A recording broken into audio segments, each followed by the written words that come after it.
የኢትዮጵያ የንግድ ፖሊሲ የንግዱን ማህበረሰብ ዓለም አቀፍ ተወዳዳሪነት የሚያሳድግ መሆኑን የንግድና ቀጠናዊ ትስስር ሚኒስትር ዶክተር ካሳሁን ጎፌ ገለጹ። የንግድና ቀጠናዊ ትስስር ሚኒስቴር የኢትዮጵያ የንግድ ፖሊሲ ረቂቅ ላይ ከባለድርሻ አካላት ጋር ውይይት እያደረገ ይገኛል። የንግድና ቀጠናዊ ትስስር ሚኒስትር ዶክተር ካሳሁን ጎፌ እንደገለጹት ኢትዮጵያ የተሟላ የማክሮ ኢኮኖሚ ማሻሻያ ፖሊሲ ተግባራዊ ማድረግ ከጀመረች ወዲህ በወጪና ገቢ ንግድ ተጨባጭ ውጤቶች ተመዝግበዋል። ኢትዮጵያ የዓለም የንግድ ድርጅት አባል መሆን የሚያስችላትን በቂ ዝግጅት በማድረግ በበርካታ መለኪያዎች ተቀባይነት ማግኘት የሚያስችላት ድርድር ማድረጓንም አንስተዋል። በበርካታ ሂደቶች የተዘጋጀው የኢትዮጵያ የንግድ ፖሊሲ የንግዱን ማህበረሰብ የመደራደር አቅም በማጎልበት ዓለም አቀፍ ተወዳዳሪነትን የሚያሳድግ መሆኑን ተናግረዋል።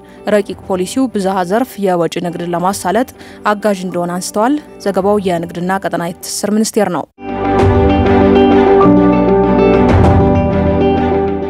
የቱሪዝም ሚኒስቴር በቱሪዝም ፖሊሲ ረቂቅ ሰነድ ላይ ከባለድርሻ አካላት ጋር በመወያየት ላይ ይገኛል። በመድረኩ የቱሪዝም ሚኒስትር ሰላማዊት ካሳን ጨምሮ ከፍተኛ የመንግስት የስራ ኃላፊዎችና ሌሎች ባለድርሻ አካላት ታድመዋል።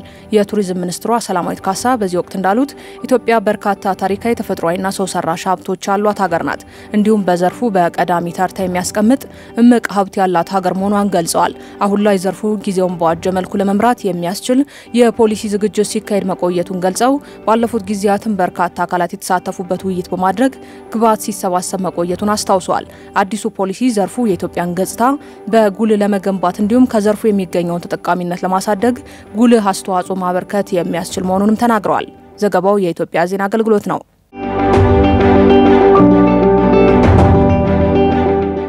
አራተኛው የኢትዮ ኡጋንዳ የሚኒስትሮች የጋራ ኮሚሽን ስብሰባ ዛሬ በባለሙያዎች ደረጃ በአዲስ አበባ መካሄድ ጀመረ። የውጭ ጉዳይ ሚኒስቴር የአፍሪካ ጉዳዮች ተጠባባቂ ዳይሬክተር ጀነራል አምባሳደር ዘሪሁን አበበ ኢትዮጵያና ኡጋንዳ የጋራ ተጠቃሚነትን መሰረት ያደረገ ዘርፈ ብዙ ትብብር በከፍተኛ ደረጃ እያደገ መምጣቱን ገልጸዋል። አምባሳደር ዘሪሁን ዛሬ በባለሙያዎች ደረጃ የተጀመረውና ነገ በሚኒስትሮች ደረጃ የሚካሄደው የጋራ የሚኒስትሮች ኮሚሽን ስብሰባ የሁለቱ ሀገራት ግንኙነት ከጊዜ ወደ ጊዜ ወደ ላቀ ደረጃ እያደገ መምጣቱን አመላካች መሆኑን ተናግረዋል። የኡጋንዳ የውጭ ጉዳይ ሚኒስቴር የክልላዊ ኢኮኖሚ ትብብር ኃላፊ አምባሳደር ሪቻርድ ቱሙሴሜ ካቦኔሮ በበኩላቸው ረጅም ጊዜ ያስቆጠረውን የሁለትዮሽ ግንኙነት በተለያዩ ዘርፎች ይበልጥ ለማሳደግ ይህ የከፍተኛ የስራ ኃላፊዎችና ባለሙያዎች ስብሰባ መካሄዱ ትልቅ ትርጉም አለው ብለዋል። በነገው ዕለት አራተኛው የኢትዮ ኡጋንዳ ሚኒስትሮች የጋራ ኮሚሽን ስብሰባ እንደሚጀመር የውጭ ጉዳይ ሚኒስቴር መረጃ ያመለክታል።